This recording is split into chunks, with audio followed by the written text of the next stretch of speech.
Mesdames, Messieurs, amis téléspectateurs, bienvenue. Vous êtes sur le canal de RTI2. Vous suivez l'émission La Petite Causerie.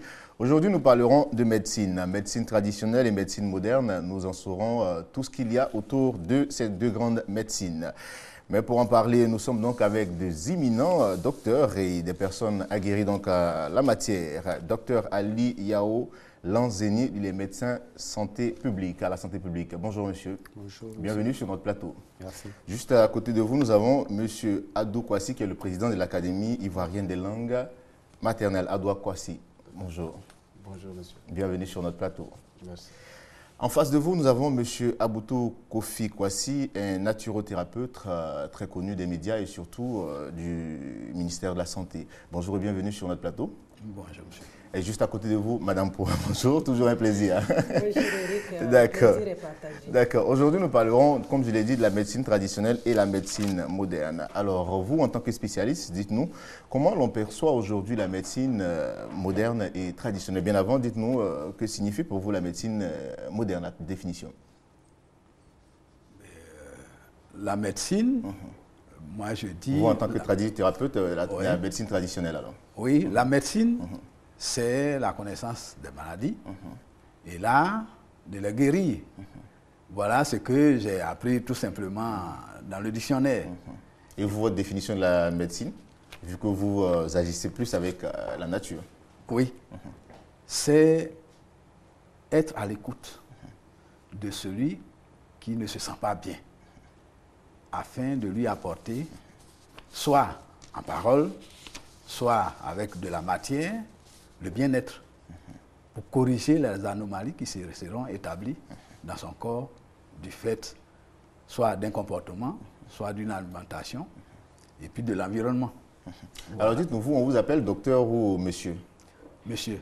Monsieur. Je suis grand maître potier. D'accord, grand maître potier, d'accord. Alors docteur Ali, votre définition de la médecine moderne? Merci monsieur Sekongo. Je pense qu'avant de répondre à votre question, je devais juste remercier le président de la République qui a bien voulu faire de l'année 2013 l'année de la santé.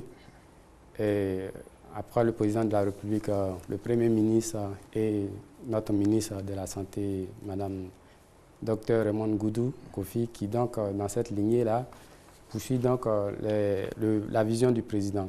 Pour revenir donc à la question, je pense que la médecine, comme le disait, il n'y a pas 1000 définitions. Je pense que peut-être ce qui pourrait être un peu différent, c'est la santé. Sinon, la médecine, c'est donc la connaissance donc, de la maladie et sa prise en charge. Voilà. Donc, je pense que de façon brève, pour permettre donc aux éditeurs de mieux comprendre, nous allons donc éviter autant que peu les thèmes médicaux, donc être vraiment le plus simple possible pour permettre la compréhension. D'accord. Alors, M. Adou Kwasi, vous qui êtes un habitué de tout ce qui est traditionnel, dites-nous que dit la tradition vis-à-vis de cette médecine-là? Avant de répondre à votre question, il faut dire que les anciens nous ont appris qu'on ne fait pas de nœud en dehors du pouce. C'est pour cela que je voudrais dire grand merci au Tout-Puissant qui nous donne la première santé, qui est le Tout-Puissant qui est la source de toute santé, d'être ici sur ce plateau. Et je pense que c'est un privilège pour nous d'être là, de parler d'une question liée au développement de l'Afrique même, puisqu'il s'agit de médecine. Et concernant sa définition, je pourrais dire que c'est l'ensemble des éléments culturels mis à la disposition de l'être humain pour pouvoir détecter, faire connaissance des mots qu'il a et ce qu'il faut pour juguler ces mots-là. Je pense que l'élément culturel est bien à prendre en compte ici. D'accord, Madame Poua. Je pense que la santé est le bien qui n'a pas de prix. En parler va permettre à chacun de voir comment peut-être maintenir cette santé-là ou comment faire quand cette santé vacille et que je suis dans le déséquilibre. Nous parlons de déséquilibre et nous ne faisons pas de part entre le psychisme, l'émotionnel, le physique ou le comportemental. Donc toutes ces quatre notions-là arrivent à partir du déséquilibre. Et donc, quand on va faire une prise en charge ou quoi, il faut tenir compte de tout cela.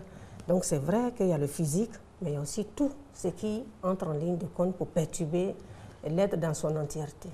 Alors, dites-nous aujourd'hui, comment l'on perçoit donc ces deux médecines, la médecine traditionnelle et la médecine moderne, au plan psychologique? Vous savez, même la psychologie, à un moment, vous voyez, les médecins, même de plus en plus, ils deviennent des psychiatres. C'est le médecin, quand on parle d'un psychiatre, c'est que lui, c'est un médecin. Donc, c'est pour dire qu'on commence à prendre la dimension psychologique, la dimension émotionnelle de l'individu. Vous voyez, avant, quand on partait à l'hôpital, c'était simple, on peut dire, prenez la température, prenez la tension. Il n'y avait pas ce dialogue qu'il y a aujourd'hui entre le médecin et son patient pour comprendre les véritables causes. Je donne un exemple simple. Vous êtes là, vous dites, j'ai l'insomnie. Mais autrefois, on allait vous donner un somnifère. Mais aujourd'hui, le médecin va commencer à discuter. Qu'est-ce qui fait que tu ne dors pas? Qu'est-ce que tu as mangé? Donc, vous voyez qu'on va autre que l'aspect physique qu'on voit, la température et la tension. Donc, on va rechercher des causes qui ne sont pas visibles au niveau du médecin. Donc, quand on prend la médecine traditionnelle, elle est plus proche de la psychologie parce qu'elle ne fait pas de distinction. Vous voyez, ils disent l'âme, le corps, tout est lié. Donc, quand quelqu'un est malade physiquement, c'est que dans l'âme, ça ne va pas. S'il est malade dans l'âme, c'est que ça ne va pas. Vous voyez que généralement, eux également, ils essaient de soigner l'homme dans son aspect global. Vous voyez, ils vont vous dire, bon, il faut faire ça, il faut faire ça. Et puis bon, là-bas, généralement, on nous dit, il n'y a pas d'effet secondaire, c'est ce qu'on nous dit. Bon, la médecine moderne, c'est vrai. Donc, on va essayer de voir comment est-ce qu'ils vont marcher main dans la main, parce qu'on a besoin. Aujourd'hui, en Europe, on vous dit que vous avez 3 patients sur, je n'ai pas ça en tête, mais qui vont faire ces médecines douces-là. Donc, de plus en plus, les gens, quand la médecine moderne montre ses limites, parce que des fois, on vous dit que c'est incurable, automatiquement, l'instinct de survie qui est en moi m'amène à rechercher autre chose pour pouvoir guérir. Donc, les gens vont de plus en plus vers ces médecines-là pour chercher ce que la médecine moderne n'arrive pas à avoir, les limites. Voilà. À l'instant, madame, pourra parler donc de limites vis-à-vis de la médecine. Nous avons un docteur sur le plateau, j'espère qu'il pourra nous éclairer là-dessus. Est-ce que la médecine moderne a véritablement des limites? Oui, bon, je pense qu'avant même de répondre à cette question, je vais juste prendre un bout de votre mot. Vous avez demandé à M. Aboutou, est-ce qu'il est docteur? Vous l'appelez docteur ou bien monsieur? Il a dit monsieur. Donc, c'est juste un clin d'œil que je fais à mes maîtres pour leur remercier pour l'enseignement qu'ils m'ont donné. Depuis donc la fac, je ne pourrais pas les citer tous, mais juste le jury qui a validé votre soutenance, votre thèse. Voilà. Donc, vraiment, merci beaucoup. Donc, pour rebondir donc, sur la question, je pense que de façon naturelle, hein, nous sommes des hommes. Voilà. Ce qui n'a pas de limite, c'est l'absolu, c'est le créateur. Donc, lorsque nous descendons du côté de l'homme, je pense qu'il y a forcément une limite. Voilà. Mais la limite ne veut pas dire que ce n'est pas efficace. Voilà. Je pense que c'est un thème, je pense qui est à débattre. Voilà. Donc, nous reconnaissons que la médecine a forcément des limites parce que ce sont des êtres humains qui le font. Alors, au niveau de la médecine... Allez-y, madame. Généralement, peut-être c'est ce qu'il a dit, mais quand on a le cancer, on vous dit vous êtes condamné à mort. Quand vous dites à un malade vous êtes condamné à mort, ça veut dire qu'on ne peut pas vous donner le soin de guérison que vous voulez. Quand on dit à quelqu'un, bon, vous avez le sida, nous, on sait qu'on peut vous donner des trithérapies, mais on ne peut pas guérir. C'est de cela qu'il s'agit. Il y a des moments où la médecine dit qu'on ne peut pas, que pour le moment, les recherches ne permettent pas. Voilà, donc c'est pour dire que la médecine ne soigne pas tout. La médecine moderne. Moderne. Voilà, bon, la médecine. Alors, monsieur, je ne dirais pas docteur, excusez-moi, j'avais bien envie de dire docteur. Alors, monsieur Aboutou, dites-moi, au niveau de la médecine traditionnelle, comment est-ce que vous agissez sur les différents patients? D'abord, le procédé, comment on détecte le mal et comment est-ce qu'on prescrit donc ce qu'il y a à prescrire comme médicament à prendre par rapport à un mal? Comme je le disais tantôt, le tradipraticien est médecin. Parce que la médecine, c'est quand on sait... Il est médecin, est-ce qu'il a eu un diplôme attestant qui Non, le médecin, c'est celui qui connaît une maladie et qui va prodiguer des soins. Sans avoir appris... Oui, mais le docteur, c'est celui qui est allé à l'école, il est allé à l'université et il a obtenu un titre de Donc doctorat. je peux l'appeler médecin alors? Non, c'est la médecine traditionnelle. C'est pour ça que je prends le mot médecin. Je fais la médecine traditionnelle. D'accord. Donc, c'est un médecin traditionnel que je suis. Ou un soignant traditionnel? Bon, si vous voulez, un guérisseur. Un guérisseur. Un guérisseur. Voilà. Voilà, un guérisseur. Voilà, je préfère d'ailleurs le mot guérisseur. Voilà, celui qui guérit une maladie, il faut connaître la maladie d'abord. Et donc, quand un malade vient, par exemple, nous dit, par exemple, j'ai mal au ventre. On va poser des questions pour savoir pourquoi il a mal au ventre. Des fois, ce n'est pas l'aliment, mais il peut avoir, par exemple, une hernie. Par exemple. Alors, cette hernie-là, on va lui demander depuis quand il a mal au ventre. Et quand on sait ce qu'il a mangé, qui ne peut pas lui donner mal au ventre, par exemple, on va lui poser des questions. Par exemple, est-ce que vous n'avez pas soulevé quelque chose? Et c'est à partir de là qu'on va savoir, par exemple, qu'il peut y avoir une hernie. Ou alors lui-même va montrer du doigt là où il a mal. Et quand il a mal au bas-ventre, par exemple, on peut savoir que ça peut être une hernie. Et le mal de ventre dure depuis quand? Et dès lors, on va chercher, quand on sait que c'est une hernie, par exemple, on va chercher le médicament qui peut le soulager. Et une fois qu'il est soulagé, on va lui demander s'il veut faire un traitement pour guérir. Si oui, alors on va aller chercher plus de médicaments qu'on va lui donner et il va aller se soigner. Maintenant, quand il s'en va se soigner, on lui donne un délai, comme à l'hôpital, pour venir renouveler ses médicaments. Et donc, chaque type de maladie a un délai pendant lequel on va traiter. Voilà. Madame Point, je vois vous voulez réagir. Non. Comme il a dit, c'est vrai, j'ai envie de dire, c'est la parole de celui qui souffre, qui dit j'ai mal ici, j'ai mal là, il n'y a pas d'analyse approfondie. C'est ça qui fait la différence entre les deux. Et il se base sur des examens médicaux, des radios, des trucs objectifs. Et l'autre, on a l'impression que c'est un peu empirique, c'est-à-dire comme on le fait au village, on vous pose des questions, on essaie de voir. Bon, ça veut dire que si le patient vous donne une indication qui est fausse, on peut lui donner un traitement qui n'est pas adapté. Donc là, alors que la médecine moderne, on va dire d'aller faire une radio. Là, ce n'est pas toi qui va dire. On va voir comment c'est, on va faire des examens de sang, de prise de crachat, autres. Donc, moi, je pensais que, parce qu'il y a des praticiens qui vous disent d'aller à l'hôpital, de faire vos analyses, de faire tout par rapport au diagnostic posé par un médecin. Eux, maintenant, ils savent de quoi vous souffrez et maintenant, ils peuvent vous aider. Donc, voilà une collaboration dont on n'a pas à avoir honte. Parce que là-bas, on a au moins tous les éléments qui peuvent identifier réellement le mal. Et ça va vous abréger que de poser les questions, les réponses, les questions, les réponses. Alors, allez-y, M. Adoua. Oui, moi, je voulais réagir suite à l'intervention de M. Ali. Tout à l'heure, quand il a dit qu'il remerciait ses maîtres, je ne sais pas si ses maîtres lui intimaient l'ordre de ne pas permettre aux tradipraticiens de se faire appeler docteur ou pas. Mais moi, je pense que c'est l'une des limites, la première limite même de la médecine moderne, à savoir le complexe que cette médecine-là crée au sein même de ceux qui s'occupent de la médecine traditionnelle.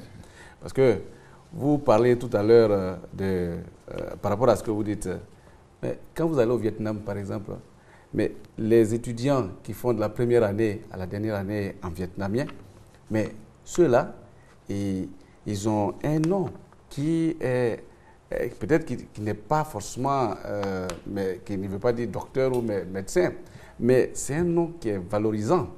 Or, aujourd'hui, avec ce que j'ai entendu, j'ai l'impression que la médecine moderne même est comme le fils qui donne, j'allais dire le propriétaire du chien qui lui donne un coup de pied, mais arrivé dehors, c'est un coup de bâton qu'on va lui donner. Donc je pense que déjà même, nous devons aider nos tradipraticiens à se valoriser. Maintenant, la deuxième limite, l'autre limite dont on parlait tout à l'heure, c'est le fait que, comme nous le savons tous, l'être humain, ce sont les deux ailes de l'oiseau qui volent dans les cieux. Il y a l'âme, il y a le corps. Et les nouvelles connaissances même disent qu'aujourd'hui, c'est à partir de la moitié de la grossesse que l'âme vient entrer dans le corps et qui donne les premiers tressaillements de la maman. Et donc, le fait que la médecine moderne ne table pas suffisamment sur l'aspect, je vais dire, l'âme en termes de guérison au niveau des soins, je pense que c'est un problème. Et nous avons des maladies comme le diabète, l'hypertension, devant lesquelles la médecine moderne est de plus en plus impuissante, mais qui sont vraiment guéries, bien guéries par nos tradipraticiens. Et donc, je pense que le docteur ferait bien de cesser de créer un complexe au sein de nos tradipraticiens qui véhiculent, qui font émerger notre identité propre, parce qu'il n'y a pas de médecine sans identité propre. Monsieur Adoua, allez-y docteur, vous voulez. Monsieur Adoua, autant pour moi. En tout cas, je tiens à vous remercier. Mais je pense que, en toute humilité, j'ai eu la connaissance de certaines personnes que nous appelons affectueusement et respectueusement maîtres. Voilà, donc il faut leur donner donc le respect qu'il leur faut. Mais je n'ai pas diminué les connaissances de M. Aboutou ici. J'ai dit... Je dis son titre. Oui, bon, lui-même il a défini. Lui-même il a dit que le doctorat c'est un diplôme universitaire. Donc, ce n'est pas moi qui dis qu'il n'est pas docteur. Lui-même il définit le doctorat. Donc, je ne diminue pas ses connaissances. Mais je pense que quand on va juste un peu en arrière depuis 1987, je pense que l'OMS avait demandé à tous les pays, donc je suppose que M. Aboutou le sait, d'intégrer donc la médecine traditionnelle dans le système de santé. Donc, juste quelques minutes pour rappeler un peu notre système sanitaire qui est donc de forme pyramidale, donc un peu à l'image de l'Égypte, là, les pyramides, là, mais qui a deux versants. Donc, un versant offre de soins et puis un versant administratif. Donc, quand vous allez du côté donc, du versant offre de soins, donc au bas de la pyramide, ce sont donc ce qu'on appelle les établissements sanitaires de premier contact. Donc, vous voyez souvent ici des formations sanitaires, des centres de santé, ainsi de suite. Donc, au niveau donc, du deuxième niveau, nous avons donc les hôpitaux généraux et les CHR, les hôpitaux régionaux. Et le dernier niveau, ce sont donc les CHU et les instituts spécialisés. Donc, quand on dit institut spécialisé, par exemple, l'Institut de cardiologie, l'Institut Raoul Foloro. Et maintenant, de l'autre côté, le versant administratif, je vais commencer encore par le bas. Donc, par le bas, donc, nous avons donc le district sanitaire. Ensuite, nous avons la direction régionale. Et nous avons donc le niveau central qui comprend donc le cabinet, les directions centrales rattachées, les services et ainsi de suite. Donc, au niveau donc, des directions centrales, il y a ce que nous appelons la direction de coordination des programmes. Et j'allais même demander à M. Aboutou, est-ce qu'il a sa carte? Parce que, selon donc, ce que l'OMS a recommandé donc, au pays, nous avons au niveau donc, de notre système de santé un programme qui est chargé de la médecine traditionnelle pour dire que nous collaborons. Voilà, donc si j'ai dit docteur Ekroa, je ne sais pas si le nom lui dit quelque chose, mais c'est le nom du directeur donc, du programme de médecine traditionnelle. Donc là, qui fait donc du bon travail, qui collabore donc avec ces tradipraticiens, qui leur permet donc de s'exprimer, puisqu'ils organisent souvent des séminaires, des ateliers et tout ça, des colloques. Ils en ont fait même à Yamsokro, qui est donc passé sur toutes les chaînes.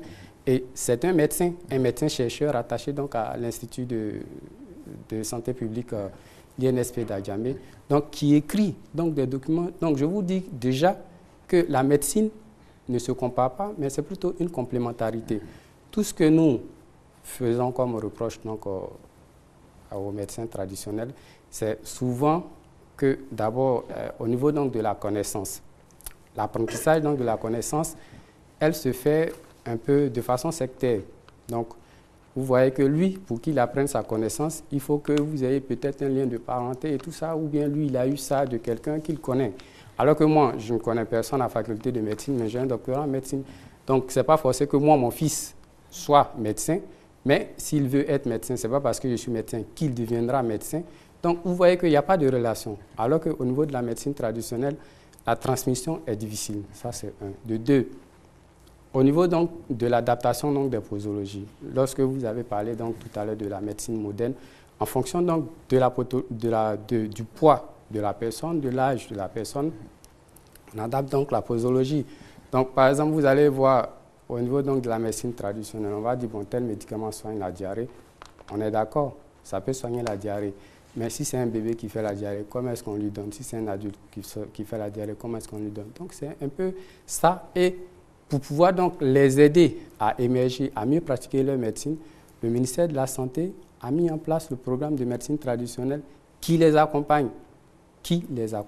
Donc, nous ne sommes pas en opposition, mais nous sommes en collaboration. D'accord. Oui, en collaboration. Moi, je veux savoir, vous êtes collaborateur, enfin, ils sont des collaborateurs. Moi, je veux savoir, à la faculté de médecine, est-ce qu'il y a un département? Quel est le premier diplôme qu'on donne, par exemple, à un praticien qui s'est formé? Je veux dire que vous devez valoriser. Vous posez une question où la réponse ne m'incombe pas. Voilà, la réponse incombe au ministre de l'enseignement scientifique. Je veux seulement relever que ça ne doit pas être superficiel. Monsieur Adouard, je crois que nous ne sommes pas là pour faire la police à une médecine. Simplement expliquer un peu, pour faire comprendre aux uns aux autres ce que c'est que la médecine traditionnelle et la médecine moderne. Madame Point, nous allons poursuivre avant que je m'adresse à monsieur Aboutouva. Allez-y. Monsieur même a dit tout de suite qu'au Vietnam, il y a une formation. Vous avez parlé de formation. Donc, on ne sort pas ex nihilo comme ça pour se dire on est comme ça. Donc, à partir du moment où j'ai une connaissance, il faut qu'au moins on sache comment cette connaissance a été acquise, comment on peut la... Parce que quand vous parlez de formation, c'est de cela que le docteur a parlé tout de suite. C'est là où il y a une compréhension. Parce qu'il y en a qui vous disent c'est un rêve, j'ai eu mon pouvoir. Il y en a qui vous disent que c'est ma grand-mère qui est venue un jour, il y a des génies qui m'ont pris pour partir là. Donc, quand vous êtes avec tout cela, il faut arriver au moins à ce qu'on vous dise quelles sont les plantes. Parce qu'aujourd'hui, la phytothérapie, c'est ce qu'on dit, est développée. Mais au moins qu'on sache quelles sont les plantes que vous utilisez, quel est le degré de toxicité, qu'est-ce qu'on peut en faire. Mais si vous n'êtes pas formé, parce que le problème, ce n'est pas le titre, c'est pas quoi, mais au moins qu'on sache que des gens ont suivi une formation, ils savent qu'il faut faire attention, ils savent que... Parce qu'il y a des brebis galeuses, il y en a qui sont dans le vrai. Mais on a déjà vu des médicaments qu'on a pris et puis il y a eu des problèmes. Donc, il faut de la formation. Même si c'est un rêve qu'on vous a donné, au moins comme on utilise ça dans un pays, qu'on sache les médicaments qu'on applique aux citoyens de ce pays. Madame, je suis d'accord. Je voulais simplement relever que oui, il faut la formation. Mais ce que je veux dire, c'est que est-ce que, pour que cette formation soit possible, il ne serait pas, une politique ne devrait pas l'impulser? Est-ce qu'on doit laisser cette tâche aux praticiens de s'organiser? Je veux dire que la finalité du ministère, des actions du ministère de la Santé, c'est le bien-être des populations.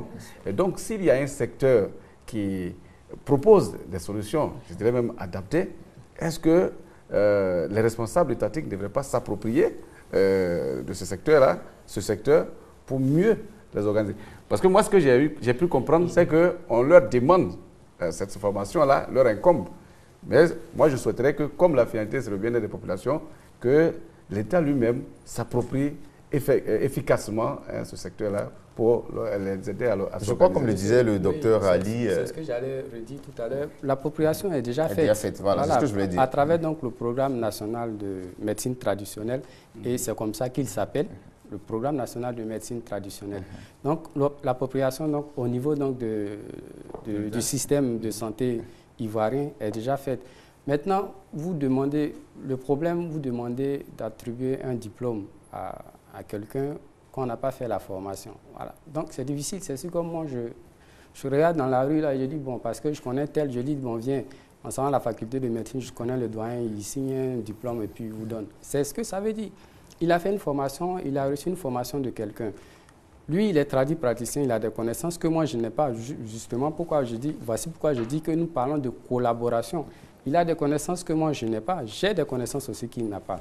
Donc, on collabore parce qu'il y a des choses qu'il sait, moi je ne sais pas, et il y a des choses que moi je sais qu'il ne sait pas. Voici pourquoi j'ai dit que tout ce que nous, on leur reproche, c'est la formation, la transmission. Parce que pour que moi je puisse connaître, si moi je veux le voir pour lui dire que je veux apprendre, parce qu'on n'est pas peut-être, je ne suis pas un proche de lui, il sera difficile de me transmettre ses connaissances. Et cette connaissance-là, c'est lui qui me transmet. Bon, vous n'allez pas demander au ministre de l'enseignement. D'accord, docteur. D'accord, docteur. Alors, M. Aboutou, dites-moi, vous êtes au courant du programme? Oui, je suis. Vous avez votre carte aussi? D'accord. J'ai ma carte. D'accord. Et comme j'ai travaillé avec le programme, qui m'a aidé à m'installer, d'abord dans un premier cabinet à Grand Bassam, je suis venu ouvrir un deuxième cabinet aux Deux Plateaux. Et aujourd'hui, j'ai une autorisation pour ouvrir un centre pilote, toujours en collaboration avec le programme, au CHU de Treichville. D'accord. Dites-moi, comment vous avez acquis donc votre formation? Comment est-ce que c'est venu cette facilité ou cette facilité de pouvoir soigner ou cette aptitude à pouvoir soigner les gens? D'abord, mes parents sont traditionnellement des guérisseurs, mais ce n'est pas ça que je pratique aujourd'hui. Je suis céramiste de formation.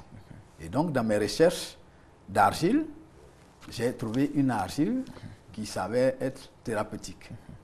Cette argile a permis de me désintoxiquer, quand moi-même je me suis intoxiqué, à éliminer les calculs rénaux de mon fils, qui avait été diagnostiqué par la médecine moderne. Le rein droit était complètement rempli, à tel point que ça n'avait plus de volume.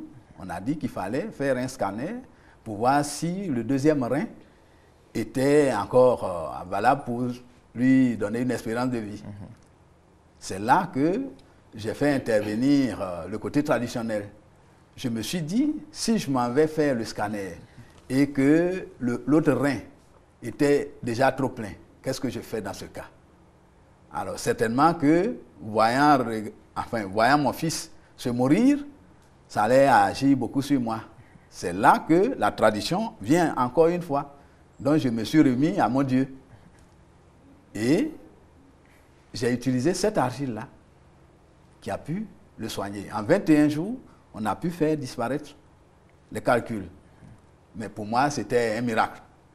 Voilà. Ensuite, j'ai pu utiliser cette argile-là pour guérir beaucoup d'autres personnes, par exemple de l'insuffisance rénale, de colopathie, de l'hépatite. Et c'est en ce moment-là, j'ai vu ma soeur qui m'a amené au programme et je me suis inscrit. Et quand j'ai ouvert le premier cabinet, le programme m'a demandé qu'il fallait adjoindre le service d'un médecin. C'est comme ça que nous avons lancé l'appel aux médecins pour tous ceux qui voulaient travailler avec la médecine traditionnelle. Je dois dire que j'ai dépensé beaucoup d'argent, mais j'ai eu très peu d'inscrits. Très peu d'inscrits. J'ai eu des jeunes médecins qui avaient fini, mais qui n'étaient pas encore affectés. Et donc, pour arrondir un peu leur fin de mois, ils sont venus collaborer avec nous. Et nous avons réussi à faire de ce cabinet-là un cabinet de référence. À tel point que Madame la ministre nous a fait un certificat d'excellence pour nous féliciter. Et nous avons continué. Et aujourd'hui, avec l'apport de ces médecins-là, qui nous ont aidés à faire des rapports d'activité, nous avons pu avoir l'autorisation pour ouvrir très prochainement le cabinet pilote au CHU. Donc, comme disait mon patron, nous avons toujours collaboré avec la médecine moderne. Alors, je reviens à moi-même pour dire que la modernité n'est pas en opposition avec la tradition. Parce que la tradition vient du fait qu'on fait ces choses-là depuis toujours. Et donc, la modernité est venue apporter les appareils, la chirurgie et tout ça pour compléter ce que nous faisons dans les villages. La Côte d'Ivoire a 11 000 villages. Nous avons combien de dispensaires? Alors, s'il n'y avait pas les tradis praticiens, aujourd'hui, comment on ferait pour soigner nos parents au village. Donc, pour moi, le ministère, le sachant, c'est pour ça qu'on nous a mis un programme à notre disposition pour nous servir de relais, hein, pour poser nos problèmes. À chaque fois qu'on a posé les problèmes, comme il se doit, je dois dire, ce n'est pas parce que le patron est là, nous avons eu des réponses satisfaisantes. Dans la mesure où moi, on m'aide aujourd'hui à m'installer au CHU, c'est toute la médecine traditionnelle qui va se mettre au CHU. Et qui est valorisée. Voilà, qui est valorisée. D'accord. Alors, dites-moi, on a comme l'impression aujourd'hui... Hein, Monsieur Ado est satisfait. on a comme l'impression, hein, je crois bien, mais on a comme l'impression qu'aujourd'hui, la médecine traditionnelle est en train de prendre le pas sur la médecine moderne. Alors, qu'est-ce que la médecine moderne fait donc pour ne pas se voir voler la vedette? Non, en fait, merci M. Sekongo, mais nous ne sommes pas en concurrence, en compétition, nous sommes plutôt en complémentarité. Je pense que le programme l'a déjà aidé. Le souci, donc, enfin, je veux dire, ce à quoi on doit aboutir à la fin, c'est-à-dire, c'est d'essayer de moderniser, entre guillemets, la tradition. Parce qu'il peut y avoir un médicament, un traitement qui est très efficace, mais en matière de traitement médical, la consultante l'a dit tout à l'heure, il y a ce qu'on appelle le principe actif d'un médicament. Je prends par exemple de façon banale le paracétamol qui est très bien connu. Donc en fonction donc, de ce principe actif-là, chaque laboratoire fabrique et il donne le nom qu'il veut. Je ne donnerai pas de nom commercial. Effectivement, pour éviter la publicité. Voilà, surtout qu'ils ne vont rien me donner. Donc, et ils ne vont rien donner aussi à votre télévision. Donc, vous voyez, donc à partir donc, de ce principe actif-là, on fabrique, donc chaque laboratoire donne son nom. Et moi, en tant que médecin, je peux ne pas connaître le nom commercial, mais juste, il suffit donc de voir ce médicament. En dessous donc, du nom commercial, il y a ce qu'on appelle la dénomination commune internationale. C'est-à-dire que c'est le nom de la formule chimique qui est inscrite en dessous. Donc, je prends n'importe quelle boîte. Si je vois paracétamol, moi, en tant que médecin, je sais que ça fait partie des antalgiques du palier 1. Donc, ce à quoi on doit aboutir, c'est à ça. C'est-à-dire que pouvoir les aider, avant donc la mise sur le marché des médicaments traditionnels, voir dans quelle mesure, en collaboration avec donc, le département de pharmacologie, mener donc des études, si c'est possible, et voir quels sont les principes actifs de ces médicaments-là, pour qu'on puisse savoir effectivement qu'est-ce que ça fait, contre quoi ça agit. Parce qu'il est souvent arrivé qu'il y a des praticiens qui ont certains médicaments qui traitent, qui pensent pouvoir traiter une maladie, mais plutôt qui a un effet contraire. Donc, juste pour revenir à votre question, pour dire que la médecine moderne reste la médecine moderne, je pense que souvent, le cours de la vie fait qu'on s'oriente vers la médecine traditionnelle. La consultante l'a dit, mais nous ne sommes pas en compétition, nous sommes en collaboration. Si, en s'orientant vers là-bas, ils ont forcément des solutions. Et au sein même du CHU, c'est déjà parlant, c'est donc la cohabitation parfaite et harmonieuse, puisqu'il ne pourra mener d'activité sans informer le CHU. Et les malades qui y seront certainement connus par l'équipe du CHU. Oui, je voudrais indiquer que vous, en tant qu'Africain, je pense que il n'est pas bien hein, de vous entendre dire que qu'est-ce que l'État, à travers le service de M. Ali, fait pour contrecarrer. Non, je n'ai pas dit pour contrecarrer. Bon, c'est ce que j'ai cru entendre. C'est juste pour ne pas se laisser voler la vedette. Voilà, oui, c'est bon, tout. Mais je sais pas, ce n'est pas au contraire, il faut le souhaiter. Ce n'est pas mettre un frein à il faut le souhaiter. Voilà. Si la médecine traditionnelle est en train de prendre le pas sur la médecine, la médecine traditionnelle est en train de prendre le pas sur la médecine moderne, mais ça veut dire que les Ivoiriens, et donc les Africains, se soignent à partir des éléments naturels. Mais est-ce qu'il n'y a pas de danger là? Oui, mais quand vous parlez de danger, de quel danger parlez-vous? Nous savons que nos parents se sont soignés pendant des millénaires. Aujourd'hui, malgré l'émergence, l'innovation technologique en matière de médecine, vous savez qu'il y a beaucoup plus de maladies, il y a plus de morts. Mais par le passé, il y avait moins de... la dernière fois, moi, je regardais une chaîne, il y a une femme, une vieille qui avait près de 115 ans. Aujourd'hui, c'est des choses qu'on voit rarement. Mais là où je voulais rebondir sur la question de l'intervention de M. Aboutou, c'est qu'il a parlé dans son intervention, j'ai pu percevoir un problème au niveau du diagnostic des maladies.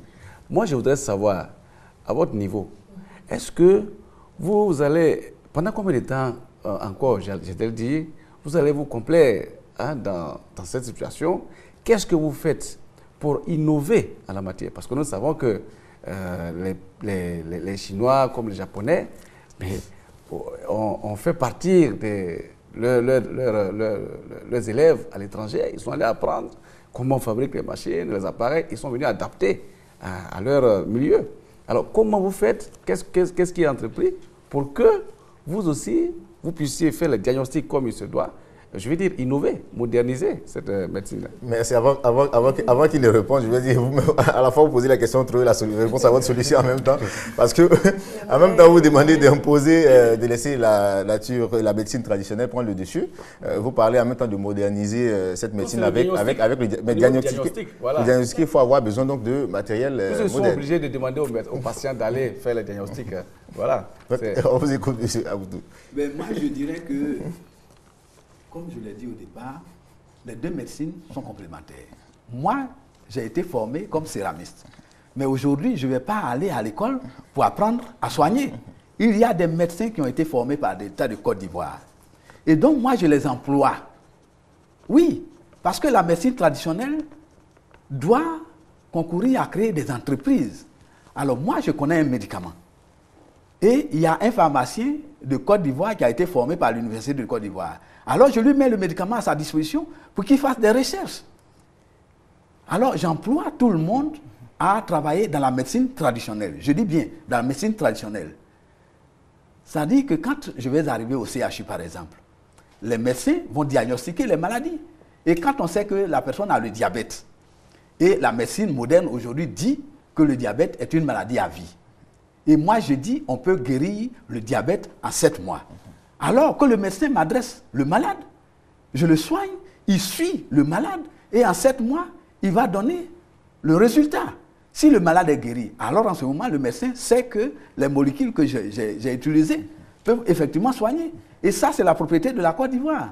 Maintenant, pour parler de ce que le patron a dit tout à l'heure, c'est l'État de Côte d'Ivoire qui, pour l'instant, ne prend pas nos médicaments en compte. Parce que quand je m'en vais faire étudier, sinon analyser un médicament, quand on me demande 2 500 000 francs, où je les trouve pour faire analyser mon médicament, pour que je puisse mettre ce médicament à la disposition de l'État de Côte d'Ivoire. Alors qu'au Ghana, c'est 250 000 francs. Vous voyez la différence de 2 500 000 et 250 000 francs. Donc aujourd'hui, aucun praticien ne peut faire valider ces médicaments ici en Côte d'Ivoire. Alors nous sommes obligés d'aller au Ghana pour faire des analyses de nos médicaments. Est-ce que les médicaments ne vont pas rester au Ghana? Voilà le problème que je pose à mon patron aujourd'hui. Si l'État crée un laboratoire qu'on met à la disposition des praticiens, nous allons avoir tous les médicaments pour soigner toutes les pathologies en Côte d'Ivoire. Aujourd'hui, avec l'argile que j'ai composée, je dis hier, pas plus tard qu'avant-hier, quelqu'un est venu de San Pedro. Il a quitté l'hôpital de San Pedro parce que quelqu'un allait lui dire d'aller à Bassam.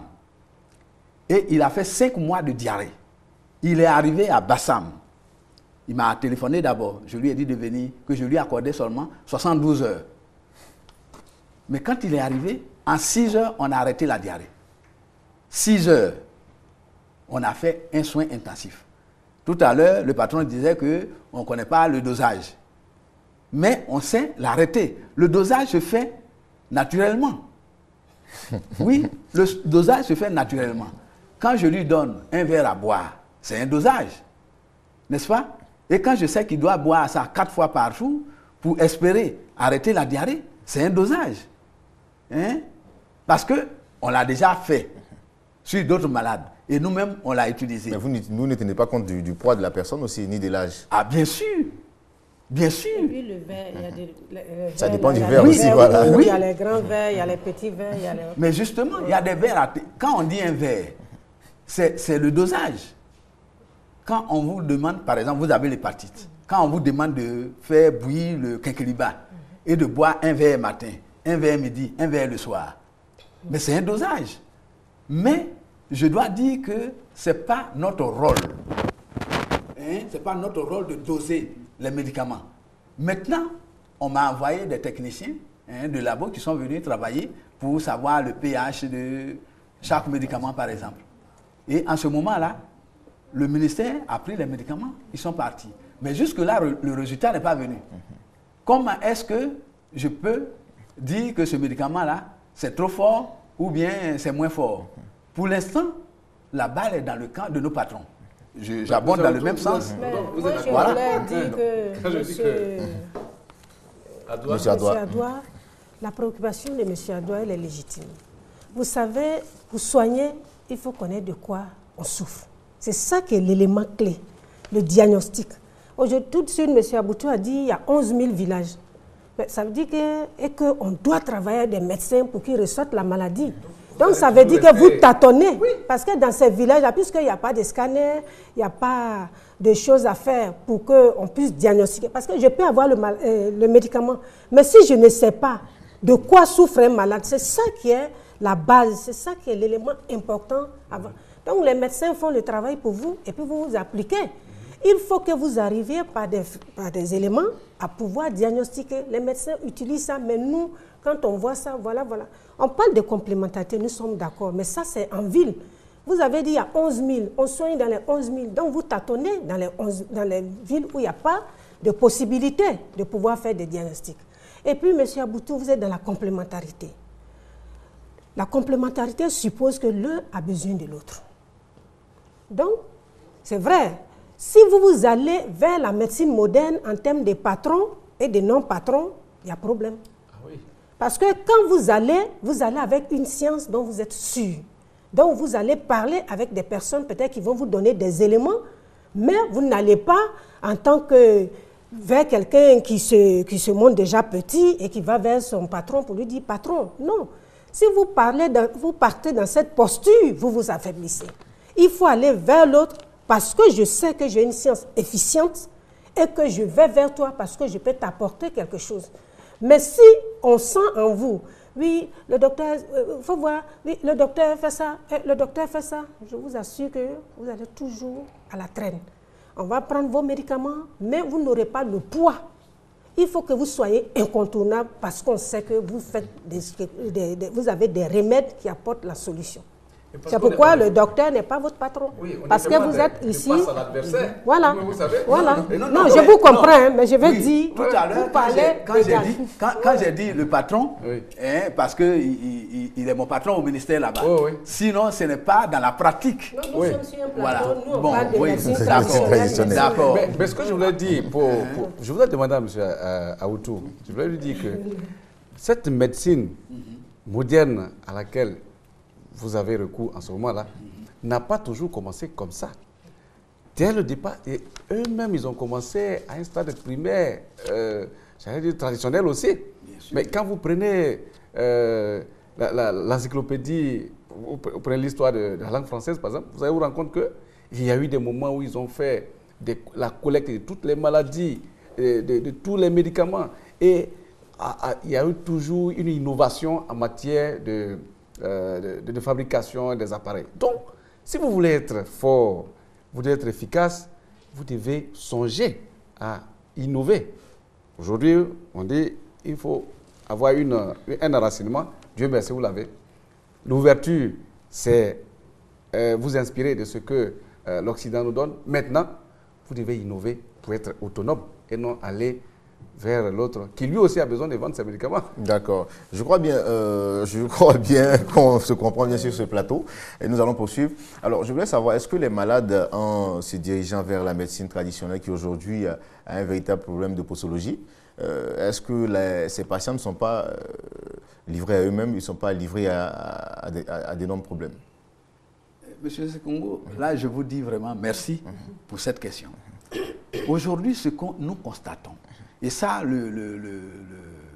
la médecine moderne l'a constaté avec nous, c'est que nous avons peut-être même 90% de la population qui se soigne à la médecine traditionnelle. Et tous les malades qui viennent, quand on leur demande par exemple d'aller faire un examen, ils disent « mais docteur, je viens de là-bas et vous me ramenez là-bas. C'est à ce moment-là, tout à l'heure, avant de parler de la médecine moderne, je vous ai dit comment est-ce qu'on posait les diagnostics, par exemple. Et ces diagnostics-là sont précis. Je dois dire que c'est précis. Parce que quand un malade diabétique vient, mais après les questionnaires, on sait qu'il a le diabète. Et parfois, ils disent, docteur, c'est vous qui avez raison. Parce qu'en fait, je ne voulais pas vous dire, je suis allé à l'hôpital, voilà ce que le médecin m'a dit. C'est en ce moment-là seulement que nous allons commencer à le soigner. Mais tant qu'on n'a pas vu la maladie, on ne peut pas soigner. Parce qu'on va donner le médicament comment? Mais celui qui vient qui a une diarrhée, ça c'est évident. On lui donne le médicament pour arrêter la diarrhée. Maintenant, quels sont les germes qui ont provoqué cette diarrhée-là, par exemple? Alors, en ce moment-là, M. Adoua nous dit d'évoluer en mettant les... Mais je vais acheter les machines, les appareils, par exemple. Mais ce n'est pas ça qui va me faire évoluer. Mais c'est quand je vais soigner le malade et que le malade sera guéri que le malade dira que c'est celui-là qui m'a soigné. Et donc, moi, je ne cherche pas à aller vers la médecine moderne. Mais la population a besoin aujourd'hui, parce que quand on va à l'hôpital, on nous dit, si vous allez chez le tradipraticien, comme il n'a pas de dosage précis, vous risquez d'aggraver votre maladie. Et aujourd'hui, tout le monde a peur du tradipraticien. Maintenant, comment il faut faire pour prendre la population en charge?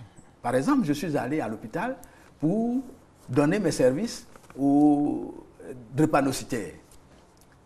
Parce que tous les drépanocytaires qui viennent me voir disent que je suis malade de la drépanocytose. Je leur ai dit non, la drépanocytose n'est pas une maladie, c'est une malformation.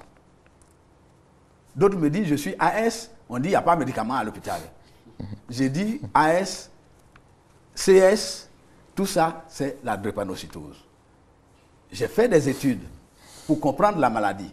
Mais ces études-là ne sont pas des études universitaires.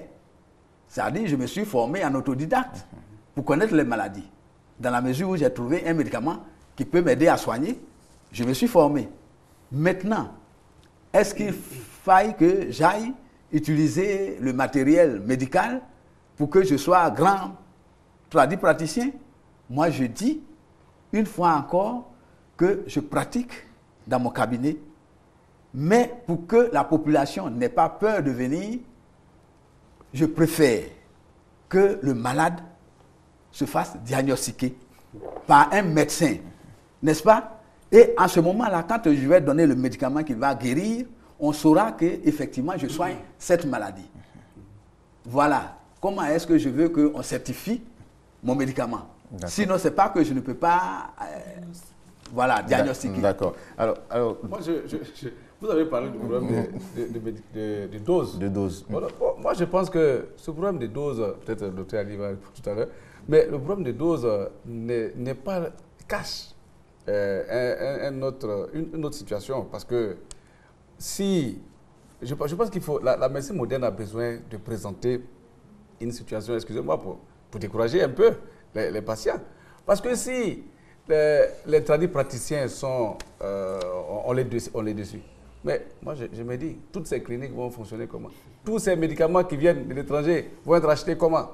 Et si on parle de doses, mais même l'aliment, la nourriture que nous mangeons, mais quand vous exagérez, mais il y a problème. Les médicaments, même quand on prend la pharmacie, mais quand vous prenez, au lieu de prendre 2, vous prenez 5, mais il y a problème. Et moi, je sais que dans nos villages, c'est rare de voir quelqu'un qui a eu une maladie ou bien qui est mort d'une surdose. En tout cas, non, tout, mais les médicaments que nous avons viennent de la nature. L'aliment vient de la nature. Et donc, c'est quand, en toute chose, vous exagérez qu'il y a problème. Vous voyez? Donc, si on parle de problème de dose, il peut en avoir de tous les côtés au niveau traditionnel. D'accord, Alessandre, vous avez lâché un mot, les médicaments. Moi, je me dis, la fuite en avant, c'est-à-dire vers les tradipraticiens, c'est aussi le coût exorbitant de certains médicaments ou de certains traitements. Le coût exorbitant. Bon, je pense que le coût exorbitant, Bon, je ne sais pas si le mot est un peu trop. Oui, pour élever alors. Non, non, je ne sais pas si le mot est un peu trop, mais vous savez, je pense que notre pays ne dispose pas de laboratoire en tant que tel. Voilà, donc ce sont des médicaments qui sont importés. Et je pense que les laboratoires qui sont sur place, bon, il y a certains qui font le paracétamol par exemple.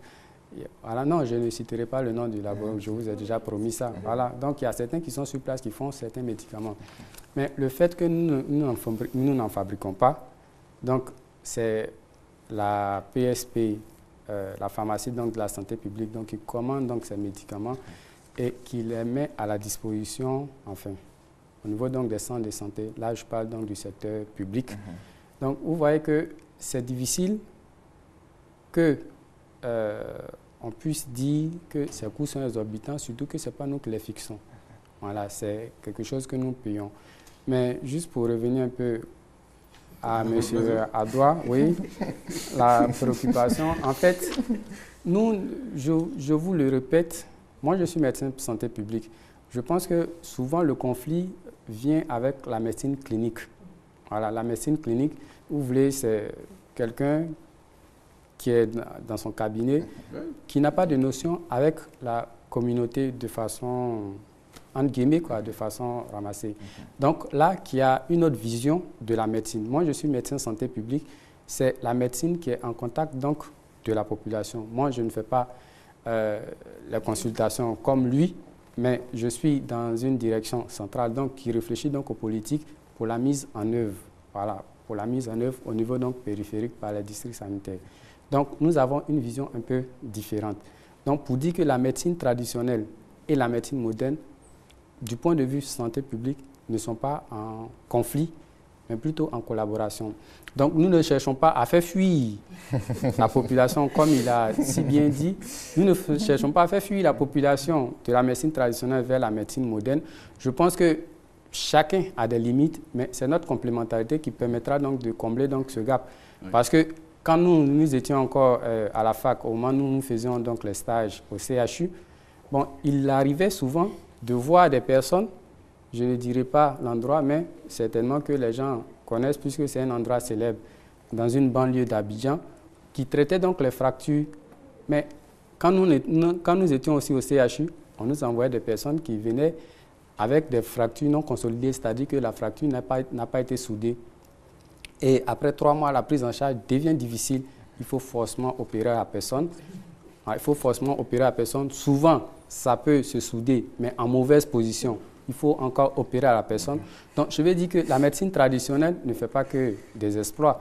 Nous sommes tous limités et c'est cette complémentarité-là qui permettra... D'accord. Alors, rapidement, nous sommes pratiquement à la fin de notre émission, malheureusement. Oui. On verra si on pourra faire un autre numéro. Que retenir rapidement, Madame Poin? Je vois que chacun a besoin de l'autre et chacun aussi a ses difficultés. C'est vrai, quand on parle de médicaments, c'est vrai, il y a une dépendance médicamenteuse qu'on crée parfois au niveau de l'hôpital. Et que moi, je pense qu'au niveau des tradipraticiens, quand on parle de posologie, c'est vrai, mais même la conservation. Quand on dit c'est naturel, avant au village, vous êtes malade, c'est là, on prend le médicament, on vient mettre, mais maintenant on met en bouteille, ça vient en bouillon, ça fait combien de temps dans la bouteille, et on finit par donner. Et j'ai envie de dire que ce n'est pas un débat pour dire lui il a raison, lui il n'a pas raison. Mais on a voulu montrer qu'en Côte d'Ivoire, il y a une complémentarité et qu'ils travaillent, et que les deux médecines, elles travaillent main dans la main. Et que vraiment, c'est vrai que parfois on dit mieux vaut boire l'eau de la mare que de mourir de soif. Effectivement. Merci beaucoup, Madame Poin. Merci à vous, Dr Ali Yao Lanzali. Voilà, vous êtes médecin santé en santé publique. Merci beaucoup. À vous aussi, M. Adoua Kwasi, président de l'Académie ivoirienne des langues maternelles. Ça fait beaucoup de plaisir qu'on a échangé. Et merci à vous, M. Aboutou. Voilà, je ne vais pas dire médecin ou docteur, M. Aboutou Kofi Kwasi, pour votre contribution. À vous aussi, Madame Poin, et à vous, amis téléspectateurs, qui avez pris plaisir à nous suivre tout au long de ce temps d'antenne. On se donne rendez-vous la semaine prochaine. Allez, portez-vous bien et restez surtout sur le canal de RTI2.